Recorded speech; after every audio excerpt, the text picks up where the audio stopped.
Hello दोस्तों, कैसे हैं आप सभी। आशा करते हैं आप सभी स्वस्थ होंगे, मस्त होंगे और आपकी स्टडी भी अच्छी चल रही होगी। दोस्तों, आज से हम अपनी एक नई क्लास शुरू करने जा रहे हैं। ये क्लास दोस्तों Uttarakhand VS Negi one liner book की है, जो आपका नया एडिशन आया है इस बार 2025 में 5th एडिशन। तो इस बुक को दोस्तों हम एमसीक्यू के फॉर्मेट में शुरू करने जा रहे हैं। आज दोस्तों हमारी ये बुक की पहली क्लास है, जिसमें सभी क्वेश्चन नए फॉर्मेट पर आधारित हैं। जैसे दोस्तों आजकल UKPSC, UK triple SC exam में क्वेश्चन पूछ रहा है, उसी पैटर्न पर दोस्तों हमने अपने क्वेश्चन तैयार किए हैं, जिससे आपको एग्जाम में पूरी हेल्प मिल सके। दोस्तों हम 1 बाय 1 अपने टॉपिक कंप्लीट करते जाएंगे और बिल्कुल दोस्तों हमने स्टार्टिंग से इस बुक को पकड़ा है, ठीक है। और लास्ट तक दोस्तों हम ऐसे ही एमसीक्यू के रूप में अपनी बुक को खत्म कर लेंगे। आपका जो वीडियो पीपीटीओ पटवारी लेखपाल का एग्जाम होगा, ठीक है, लगभग 2.5-3 महीने बाद। तो इन 3 महीनों में दोस्तों हम अपनी इस बुक को कंप्लीट करने की कोशिश करेंगे, ठीक है। और आप सहयोग करिएगा, आप अपना सजेशन दीजिएगा कि अगर आपको कोई टॉपिक पहले कराना है तो हम दोस्तों उसको भी कर लेंगे, ठीक है। फिलहाल दोस्तों ये बात रहेगी आपकी एग्जाम के टाइम की, जब आपका एग्जाम नज़दीक आने वाला होगा, ठीक है। तो जो भी लोग बीएससी की बुक को एमसीक्यू के फॉर्मेट में पढ़ना चाहते हैं तो प्लीज़ हमारे चैनल से जरूर जुड़िएगा और आज की इस क्लास को एंड तक जरूर देखिएगा और कमेंट करके बताइएगा कि आपको ये क्लास कैसी लगी।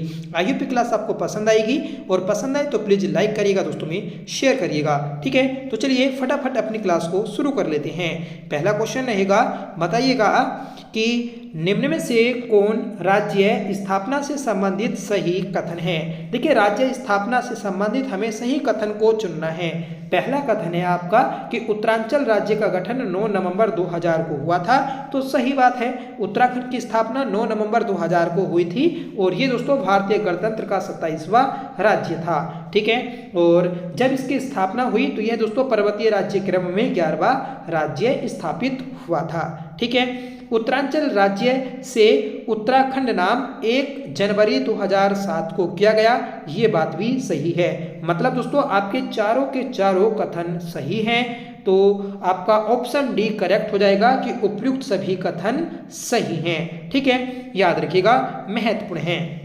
ये बेसिक डिटेल है जो कि सभी को पता होना जरूरी है। और दोस्तों हम अक्सर बेसिक क्वेश्चन को एग्जाम में गलत कर बैठते हैं, जिसकी वजह से दोस्तों हम जो मेरिट लिस्ट होती है उसके पास या फिर दोस्तों 0.25 या फिर दोस्तों 0.5 या 1 नंबर से बाहर हो जाते हैं। इसलिए बेसिक क्वेश्चन को आपको जरूर पढ़ना है और अच्छे से देखना है, ठीक है। अगला क्वेश्चन है हमारा कि निम्न में से गलत कथन का चयन करें। देखिए, गलत कथन का चयन करना है। पहला कथन है कि उत्तराखंड की स्थायी राजधानी देहरादून है। सबसे पहले तो आपको यही पता होना चाहिए कि उत्तराखंड की वर्तमान में कोई भी स्थायी राजधानी नहीं है। देहरादून ये दोस्तों आपकी अस्थायी राजधानी है। उत्तराखंड की ग्रीष्मकालीन राजधानी गोचर है, तो ये बात भी गलत है। उत्तराखंड की ग्रीष्मकालीन राजधानी जो है तो वह आपकी गैरसैंण है। गैरसैंण को दोस्तों 4 मार्च 2025 में 2020 में, ठीक है, 4 मार्च 2020 में ग्रीष्मकालीन राजधानी घोषित किया गया था। और दोस्तों इसे मान्यता जो दी गई थी तो वह 8 जून को दी गई थी, 8 जून 2020 में। तो 2 डेट आपको याद रखनी है, 4 मार्च और दोस्तों 8 जून, ठीक है। और इस समय दोस्तों आपके जो सीएम थे तो वह त्रिवेंद्र सिंह रावत थे, ठीक है। अगला कथन है कि उत्तराखंड की राजकीय भाषा संस्कृत है। तो उत्तराखंड की प्रथम राजकीय भाषा संस्कृत नहीं है, यह है दोस्तों आपकी हिंदी, ठीक है, क्योंकि प्रथम राजकीय भाषा की बात हुई है, ठीक है। जो संस्कृत है ये आपकी द्वितीय राजकीय भाषा है और संस्कृत को द्वितीय राजकीय भाषा का दर्जा 2010 में मिला था, ठीक है। उत्तराखंड राज्य विधेयक लोकसभा में पारित 9 नवंबर 2000 को हुआ था, तो गलत बात है। 9 नवंबर 2000 को तो दोस्तों उत्तराखंड स्थापित हुआ था, ठीक है। लोकसभा में जो विधेयक पारित हुआ था तो ये आपका 1 अगस्त को पारित हुआ था, ठीक है। 1 अगस्त को लोकसभा में, 10 अगस्त को राज्यसभा में और 28 अगस्त को पीडी प्रेसिडेंट के द्वारा दोस्तों स्वीकृत कर दिया गया था, ठीक है। तो इस क्वेश्चन का ऑप्शन डी आपका करेक्ट हो जाएगा, मतलब चारों ही कथन आपके गलत हैं। आगे बढ़ेंगे, बताइएगा कि निम्न में से गलत कथन का चयन करें। तो देखिए गलत कथन का चयन करना है। पहला कथन है कि उत्तराखंड का राज्य खेल फुटबॉल को 9 नवंबर 2011 को घोषित किया गया। देखिए उत्तराखंड का जो राज्य खेल है फुटबॉल है, ये 9 नवंबर नहीं 11 अगस्त को घोषित किया गया था, 11 अगस्त 2011 में। ठीक है, उत्तराखंड की भौगोलिक आकृति त्रिभुजाकार है, तो ये गलत है। उत्तराखंड की भौगोलिक आकृति जो है ये आपकी रेक्टेंगल है, आयताकार है। ठीक है, उत्तराखंड की देश में स्थिति उत्तर पश्चिम है, ये बात सही है। उत्तराखंड का क्षेत्रफल 53,483 वर्ग किलोमीटर है, ये बात भी सही है। मतलब जो आपका ऑप्शन कथन ए और कथन बी है ये दोनों आपके गलत हैं। ठीक है, तो ऑप्शन ए आपका करेक्ट हो जाएगा कि केवल 1 और 2 कथन गलत हैं। आगे बढ़ेंगे, बताइएगा कि उत्तराखंड राज्य चिन्ह से संबंधित गलत कथन का चयन करें। देखिए उत्तराखंड राज्य चिन्ह से संबंधित गलत कथन का हमें चयन करना है। ठीक है, और सही आंसर बताना है। देखिए पहला है कि उत्तर प्रदेश के 13 हिमालयी जिलों को अलग करके भारतीय गणराज्य का 27वां राज्य बनाया गया। तो बात सही है, उत्तर प्रदेश के 13 हिमालयी जिलों को अलग करके दोस्तों भारतीय गणतंत्र का 27वां राज्य उत्तराखंड बना था। राज्य के चिन्ह घनाभ जैसा प्रतीत होता है, ये बात भी गलत है। ये बात इसलिए गलत है क्योंकि दोस्तों जो आपका राज्य के चिन्ह है ये आपका घनाभ नहीं, ये आपका समचतुर्भुजाकार प्रतीत होता है। राज्य चिन्ह के मध्य 3 पर्वत श्रेणियां हैं, ये बात भी सही है। ठीक है, आप राज्य के चिन्ह देख सकते हैं, राज्य के चिन्ह में बीच में 3 पर्वत चोटियां हैं और बीच वाली चोटी जो है तो ये आपकी राज्य की सबसे ऊंची चोटी जो पश्चिमी नंदा देवी है तो वह है। राज्य चिन्ह में 4 जलधाराएं नीले रंग में दिखाई गई हैं, ये बात भी सही है। और ये चारों जो जलधाराएं हैं ये दोस्तों गंगा, यमुना, पश्चिमी रामगंगा और काली नदी को दर्शाती हैं। ठीक है, तो हमारा इस क्वेश्चन में जो गलत कथन था तो वह था दोस्तों ऑप्शन बी कि घनाभकार जैसा प्रतीत नहीं होता। आगे बढ़ेंगे, बताइएगा कि निम्न में से कौन सा गलत कथन है। देखिए 4 कथन है, इनमें से गलत को हमें छांटना है। उत्तराखंड का राज्य खेल फुटबॉल है, सही बात है। फुटबॉल को राज्य खेल का दर्जा 11 अगस्त 2011 में दिया गया था, तो ये बात भी सही है। उत्तराखंड के प्रतीक चिन्ह पुस्तक के लेखक जगमोहन सिंह नेगी हैं, तो ये बात गलत है। देखिए उत्तराखंड राज्य के प्रतीक चिन्ह जो पुस्तक है ये आपकी जगमोहन सिंह नेगी नहीं रोतेला जी की है, जगमोहन सिंह रोतेला। ठीक है, इसलिए आपका ऑप्शन सी जो है ये गलत हो जाएगा। ठीक है, उत्तराखंड का राज्य गीत 6 फरवरी 2016 हेमंत बिष्ट द्वारा लिखित है, तो ये बात भी सही है। तो ऑप्शन बी जो है, ऑप्शन सी जो है ये आपका गलत है हमारे इस क्वेश्चन में। ठीक है, तो 6 फरवरी 2016 को हेमंत बिष्ट द्वारा राज्य गीत लिखा गया था। ठीक है, और इसे दोस्तों आपका घोषित भी जो किया गया था राजकीय, तो ये 6 फरवरी 2016 में ही घोषित किया गया था। ठीक है, याद रखिएगा। ये गीत गाया किसने था, तो ये गीत दोस्तों आपका नरेंद्र सिंह नेगी और अनुराधा निराला जी ने गाया था। ठीक है, एक समिति आती है दोस्तों लक्ष्मण सिंह बटोही समिति, इस समिति की सिफारिश पर ही दोस्तों 6 फरवरी 2016 को राजकीय गीत घोषित किया गया था। ठीक है, नेक्स्ट क्वेश्चन है, बताइएगा कि कौन सा एक कथन राज्य गीत से संबंधित सही नहीं है। देखिए उत्तराखंड का राज्य गीत उत्तराखंड देवभूमि सत सत वंदन अभिनंदन है, सही बात है। जिसे उत्तराखंड का राज्य गीत 6 फरवरी 2016 में घोषित किया गया, ये बात भी सही है। यह नरेंद्र सिंह नेगी के द्वारा लिखित है, ये बात गलत है। ऊपर हमने देखा था कि ये गीत जो लिखा है ये आपका हेमंत बिष्ट जी के द्वारा लिखा गया है और गाया किसने है, नरेंद्र सिंह नेगी ने। ठीक है, राज्य गीत चयन समिति के अध्यक्ष लक्ष्मण सिंह बटोही थे, ये बात भी सही है। मतलब इस क्वेश्चन में जो गलत है तो वह आपका ऑप्शन सी गलत है। ठीक है, अगला क्वेश्चन है, बताइएगा कि उत्तराखंड राज्य वाद्ययंत्र ढोल से संबंधित सही कथन है। देखिए ढोल से संबंधित हमें सही कथन का चयन करना है। भंडारी कमेटी की सिफारिश ढोल को राज्य वाद्य यंत्र घोषित किया गया था। देखिए जो एक कमेटी है आपकी भंडारी कमेटी, इस कमेटी की ही सिफारिश पर ढोल को राज्य वाद्य यंत्र घोषित किया गया था 2015 में। 2015 में जो तत्कालीन आपके मुख्यमंत्री थे विजय बहुगुणा नहीं थे। कौन थे? तो दोस्तों ये थे आपके हरीश रावत। ठीक है, इसे मंगलवाद के नाम से भी जाना जाता है, ये बात सही है। ठीक है, ढोल को आपका मंगल वाद्य यंत्र के नाम से भी जाना जाता है। 2015 में ढोल को राज्य वाद्य यंत्र घोषित किया गया था। ठीक है, तो इसमें जो सही है ये आपका पहला सही है, तीसरा सही है और चौथा। ठीक है, तो पहला, तीसरा, चौथा मतलब ऑप्शन बी आपका करेक्ट हो जाएगा। ठीक है, आगे बढ़ेंगे, बताइएगा कि उत्तराखंड राज्य पशु से संबंधित सही कथन है। देखिए, उत्तराखंड राज्य पशु से संबंधित सही कथन को हमें देखना है। पहला कथन है कि कस्तूरी मृग हिमालयन का मास्क डियर भी कहा जाता है। कस्तूरी मृग को दोस्तों हिमालय का मास्क डियर भी बोला जाता है, सही बात है। कस्तूरी मृग का वैज्ञानिक नाम मास्कस काइसोगास्टर है, ये बात भी सही है। कस्तूरी मृग अंगुलोटा कुल व मोसिडे परिवार का सदस्य है, ये बात भी सही है। राज्य में कस्तूरी मृग की 4 प्रजातियां पाई जाती हैं, ये बात भी सही है। ठीक है, तो याद रखिएगा कि जो कस्तूरी मृग है वैज्ञानिक नाम मास्कस काइसोगास्टर है, इसे हिमालयन मास्क डियर भी बोला जाता है। अंगुलेटा कुल और मोसिडे परिवार का यह सदस्य है।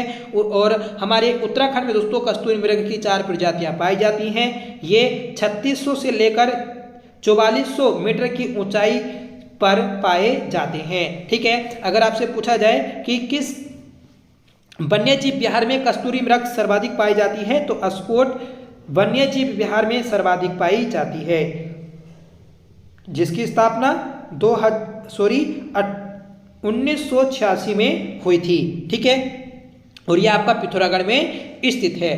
ठीक है, इसके अलावा दोस्तों छोटी छोटी सी जानकारियां हैं कस्तूरी मृग को लेकर कि इसका रंग कैसा होता है, तो भूरा होता है और इस पर काले पीले धब्बे होते हैं। ठीक है, और दोस्तों इसके 4 पैर होते हैं और रक्षा के लिए दोस्तों 2 नुकीले दांत होते हैं और इसकी ऊंचाई लगभग दोस्तों 20 इंच होती है। ठीक है, कस्तूरी मृग में सींग नहीं होते, याद रखिएगा। ठीक है, और ये दोस्तों सूंघने की शक्ति तीक्ष्ण रखती है, मतलब कस्तूरी मृग में सूंघने की जो शक्ति होती है वह अधिक होती है। ठीक है, और इसकी औसतन जो आयु है तो वह आपकी 20 वर्ष है। ठीक है, तो ये सभी छोटी छोटी बातें हैं, आपको याद रखनी है। और इसका मुख्य आहार दोस्तों केरतार पाती आता है और इसका गर्भधारण अवधि 6 माह है। ठीक है, याद रखिएगा। और दोस्तों कस्तूरी मृग से जो आपकी कस्तूरी प्राप्त होती है तो ये 3 वर्ष के अंतराल पर 30 से 45 ग्राम तक प्राप्त की जा सकती है। ठीक है, और इसके अलावा देखिए एक चीज और याद रखिएगा कि कस्तूरी मृग को नेपाल में कपिल कहा जाता है, नेपाल में कपिल। और दोस्तों कश्मीर में पिंगल। ठीक है, इसी प्रकार दोस्तों आपका सिक्किम में कृष्ण इसको बोला जाता है। तो ये दोस्तों आप नाम याद रखिएगा कि किस जगह पर इसका ये अन्य नाम देखने को मिलता है। आगे बढ़ेंगे, बताइएगा कि कस्तूरी मृग संरक्षण से संबंधित सही नहीं है। देखिए सही नहीं है तो कौन सा नहीं है, देखते हैं। कस्तूरी मृग संरक्षण के लिए 1972 में केदारनाथ वन्यजीव विहार के अंतर्गत कस्तूरी मृग विहार की स्थापना की गई थी, सही बात है। देखिए कस्तूरी मृग को संरक्षण वन्यजीव जो घोषित किया गया था 1972 में घोषित किया गया और इसके लिए केदारनाथ वन्यजीव विहार की स्थापना की गई थी। ठीक है, मेहरुणी कस्तूरी मृग अनुसंधान की स्थापना 1974 में की गई जो बागेश्वर जिले में स्थित है, तो ये बात गलत है। देखिए कस्तूरी मृग के लिए जो मेहरुणी कस्तूरी मृग अनुसंधान बनाया गया था ये आपका बागेश्वर में तो स्थित है, पर इसकी स्थापना 1977 में हुई थी, ना कि 74 में, इसलिए आपका गलत है। चमोली जिले के कांचुला खर्क में 1982 में कस्तूरी मृग प्रजनन एवं संरक्षण केंद्र की स्थापना की गई, ये बात सही है। सर्वाधिक मात्रा में कस्तूरी मृग अस्कोट वन्य जीव अभ्यारण्य पिथौरागढ़ में पाई जाती है और इसकी स्थापना 1986 में की गई थी। देखिए इसमें हमें गलत को छांटना था तो इसमें गलत था आपका ऑप्शन बी और यही आपका आंसर हो जाएगा। आगे बढ़ेंगे, बताइएगा कि उत्तराखंड राज्य पुष्प से संबंधित सही कथन नहीं है। देखिए उत्तराखंड का राज्य पुष्प है आपका ब्रह्मकमल। ब्रह्मकमल से संबंधित हमें कथन को देखना है। ब्रह्मकमल राज्य के हिमालय क्षेत्रों में 4800 मीटर से लेकर 6000 मीटर की ऊंचाई तक पाया जाता है। ठीक है, ब्रह्मकमल का फूल एरिकेसी कुल का पौधा है, तो ये दोस्तों गलत है। जो आपका ब्रह्मकमल है ये आपका एरिकेसी नहीं एस्ट्रेसी कुल का पौधा है। ठीक है, एस्ट्रेसी कुल का पौधा है।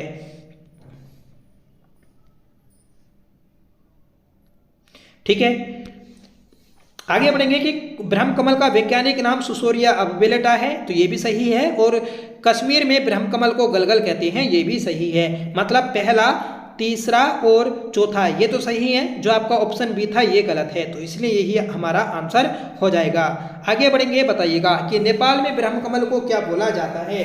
देखिए, नेपाल में ब्रह्मकमल को टोप गोला बोला जाता है, सही आंसर हो जाएगा ऑप्शन ए। ठीक है, याद रखना है। और अगर आपसे पूछा जाए कि दूधा फूल कहाँ पर बोला जाता है, तो दूधा फूल यह आपका हिमाचल प्रदेश में बोला जाता है। ठीक है, कश्मीर में इसे गलगल कहते हैं। और फैन कमल, तो ये दोस्तों आपकी एक प्रजाति ही है। ठीक है, ब्रह्मकमल की एक प्रजाति है जो कि ऊंचाई वाले क्षेत्रों में पाई जाती है। ठीक है, लगभग 11,000 फीट की ऊंचाई पर दोस्तों ये आपको फैन कमल देखने को मिलता है। ठीक है, और इसका रंग जो होता है ये आपका ऊंचाई के साथ साथ दोस्तों सफेद होता जाता है।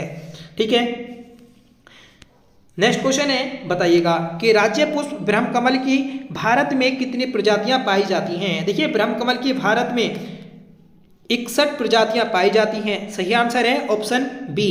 210 पूरे विश्व में पाई जाती हैं, 24 ये आपके दोस्तों उत्तराखंड में पाई जाती हैं। तो ब्रह्मकमल की 24 प्रजातियां पाई जाती हैं। ठीक है, और 4 प्रजातियां ये दोस्तों आपकी कस्तूरी मृग की थी जो कि हमारे उत्तराखंड में पाई जाती हैं। देखिए, हम ब्रह्मकमल के बारे में और कुछ थोड़ी सी जानकारी लें तो ये सर्वाधिक जो है ये आपका फूलों की घाटी, केदारनाथ, पिंडारी, हेमनाथ और दोस्तों जो आपका शिवलिंग बेस है यहाँ पर पाई जाती हैं। ठीक है, और ब्रह्मकमल को हिमालय पुष्पों का सम्राट बोला जाता है और ये नंदा का प्रिय पुष्प है, जिस कारण दोस्तों नंदा अष्टमी को तोड़ने का एक महत्व होता है। ठीक है, ये ब्रह्मकमल दोस्तों बैंगनी रंग का होता है और इसका गुच्छा टहनियों में नहीं बल्कि पीले पत्तियों से निकले कमल पात में पुष्प गुच्छे के रूप में खिलता है। ठीक है, इसकी ऊंचाई 70 से 80 सेंटीमीटर होती है और इसके खिलने का समय जुलाई से सितंबर माह होता है। और एक वृक्ष में दोस्तों एक ही फूल आता है और पूरे साल में दोस्तों एक बार ही ये फूल खिलता है। ठीक है, ब्रह्मकमल को दोस्तों आपका अर्धरात्रि का पुष्प भी बोला जाता है। ठीक है, तो ये सभी इंफॉर्मेशन आपकी ब्रह्मकमल को लेकर थी। आगे बढ़ेंगे, बताइएगा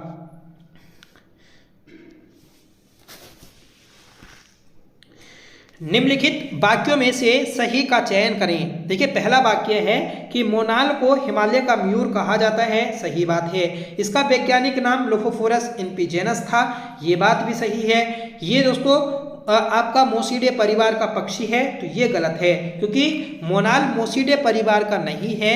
ये जो है ये आपका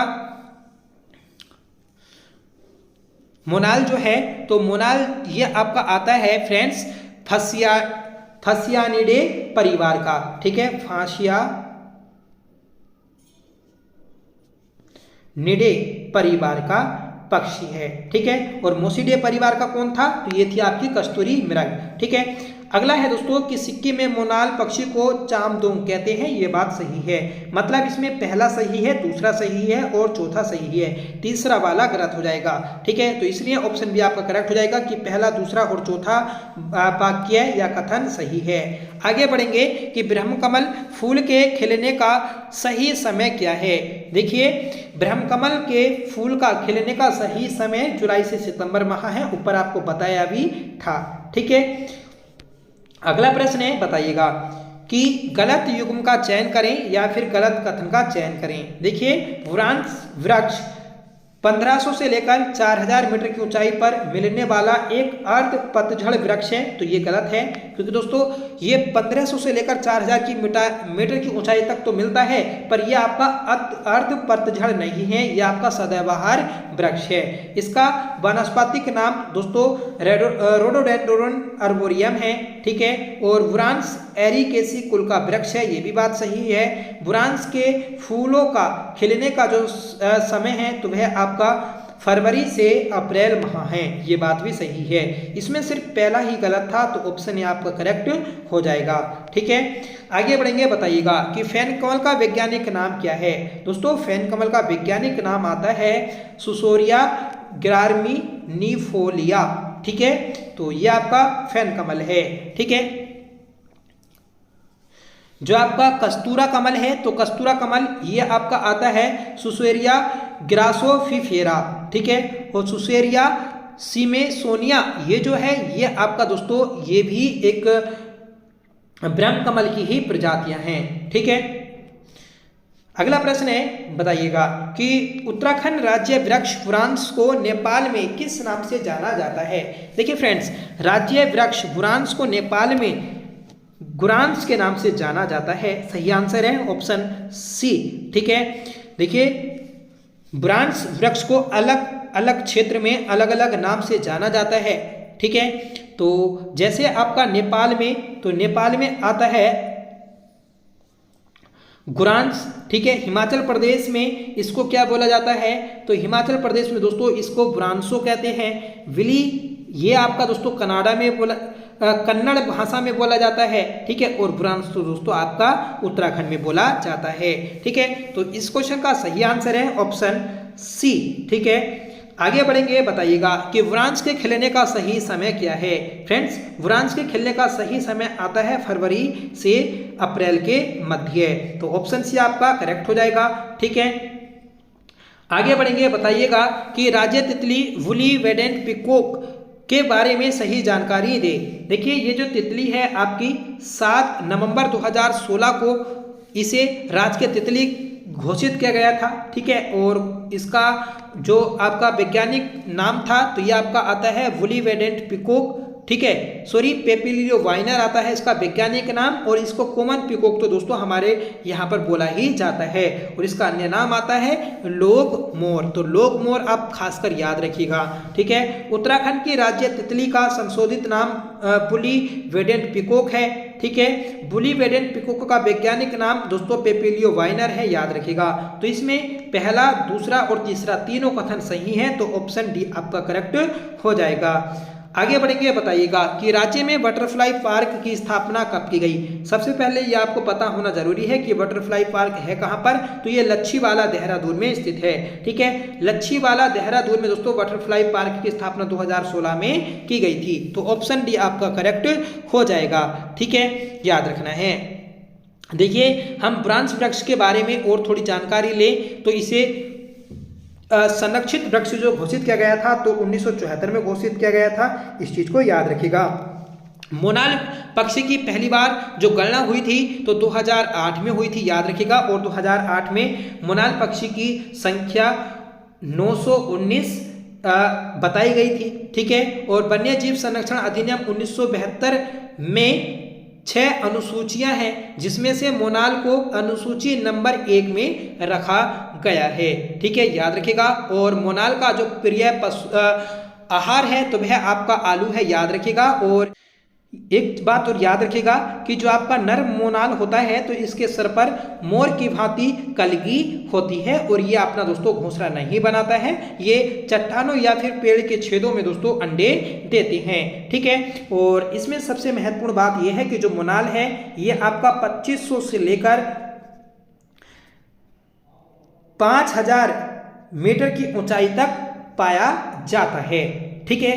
तो ये थी दोस्तों हमारी क्लास जिसमें हमने अपने राज्य प्रतीक से संबंधित सभी प्रश्नों को देखा, और ये टॉपिक दोस्तों आपका इस वीडियो में कंप्लीट हो गया है। जितने भी आपके इंपॉर्टेंट क्वेश्चंस थे इस टॉपिक से रिलेटेड वह सभी हमने अपनी इस क्लास में किए हैं, ठीक है। तो IUP क्लास आपको पसंद आई होगी। अगर दोस्तों इसमें थोड़ी बहुत कोई गलती हुई हो तो आप प्लीज कमेंट करके बताइएगा, ठीक है, जिससे हम नेक्स्ट वीडियो को अपना और इम्प्रूव कर सकें और अच्छा बना सकें, ठीक है। देखिए मेरी पूरी ही दोस्तों कोशिश ये रहती है कि आपको अच्छा कंटेंट दिया जाए, ठीक है। और जो भी क्वेश्चन आपको दिया जाए तो वह दोस्तों बिल्कुल सही हो, जो एग्जाम में पूछे जाने लायक हो, ठीक है। क्योंकि उल्टे सीधे क्वेश्चन दोस्तों पढ़ने से आपके दिमाग पर ज्यादा बोझ बढ़ता है, इसलिए वही चीज ज्यादा पढ़ें जहां से दोस्तों आपके क्वेश्चन अक्सर बनते हैं या फिर बनने की संभावना रहती है, ठीक है। तो आज की इस क्लास का आपका होमवर्क है कि नेपाल में ब्रह्म कमल को क्या बोला जाता है, तो प्लीज आप कमेंट करके बताइएगा, ठीक है। तो 4 ऑप्शन आपको दिए हैं, सही आंसर आप कमेंट करके बताएं। साथ में बताइएगा कि आपकी क्लास कैसी लगी। आई होप क्लास आपको पसंद आई होगी। अगर आपको पसंद आई हो तो प्लीज़ इसे लाइक करिएगा, दोस्तों में शेयर करिएगा। और आप हमारे चैनल पर पहली बार विजिट कर रहे हैं तो प्लीज़ चैनल को सब्सक्राइब जरूर कर लीजिएगा। ठीक है, तो मिलते हैं नेक्स्ट वीडियो के साथ, तब तक के लिए bye. Thank you so much for watching. जय हिंद।